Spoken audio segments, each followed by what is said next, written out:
আসসালামু আলাইকুম। মরিমস kitchen and daily blog থেকে আপনাদের স্বাগত জানাচ্ছি। আজকে আপনাদের সামনে নতুন একটি রেসিপি নিয়ে আসলাম। রেসিপি না, একটা ইউনিক রেসিপি নিয়ে আসলাম। সেটা হচ্ছে বাবা ডিমের বাবা ডিম। এখানে আমি ডিম নিয়ে নিয়েছি 5টা। আমি এটা বয়েল সিদ্ধ করে নিয়েছি, ভাপ দিয়ে এরকম করে নিয়েছি, আর সাথে টুকরো টুকরো করে কেটে নিয়েছি। তো মনে হয় কেক।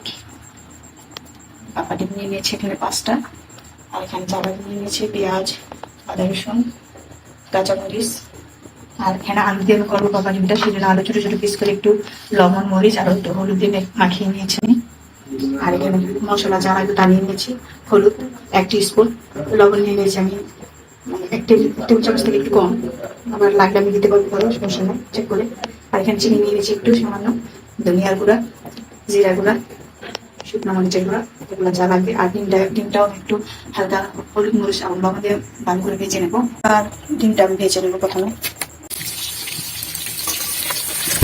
আমার ফ্রাই করা হয়ে গেছে, এখন আমি নামিয়ে নেবো। দিয়ে দিয়েছি আলু মতো করে ফ্রাই করে নেবো। হয়ে গেল আমার আলু ফ্রাইটা। ডিমটা কিন্তু আগে থেকে আমি ফ্রাই করে নিয়েছি। আমি এক্সট্রা তেল ইউজ করবো না, যেটা আছে ওটা দিয়ে আমি পেঁয়াজ মরিচ দিয়ে দিচ্ছি। আগে থেকে আদা রসুনটা দিয়ে দিচ্ছি আমি।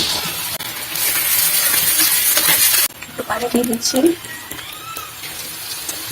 আগে থেকে রাখা মশলা, লবণ টবণ যা আছে সব একসাথে দিয়ে দিচ্ছি। পানি দিচ্ছি। মশলাটা ভালো করে কষে নেবো, মশলাটা যখন ভালো করতে হবে তরকারি টেস্টটা কত ভালো লাগবে। এখন আমি আলুগুলো দিয়ে দিচ্ছি, পানি দিয়ে দিচ্ছি।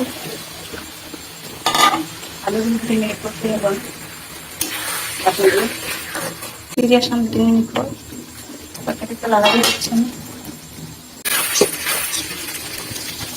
আমি ডিমগুলো দিয়ে দিচ্ছি।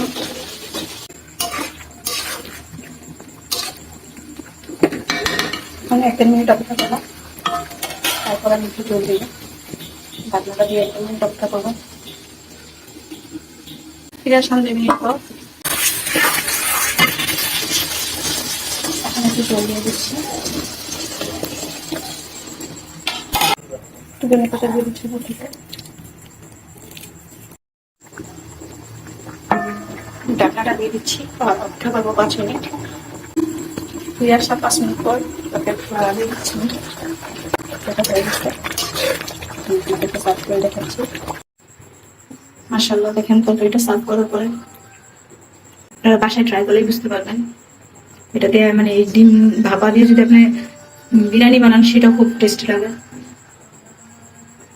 আজকের রেসিপিটা যদি আপনাদের ভালো লাগে তাহলে লাইক, শেয়ার এবং পেজটি ফলো করে দিবেন।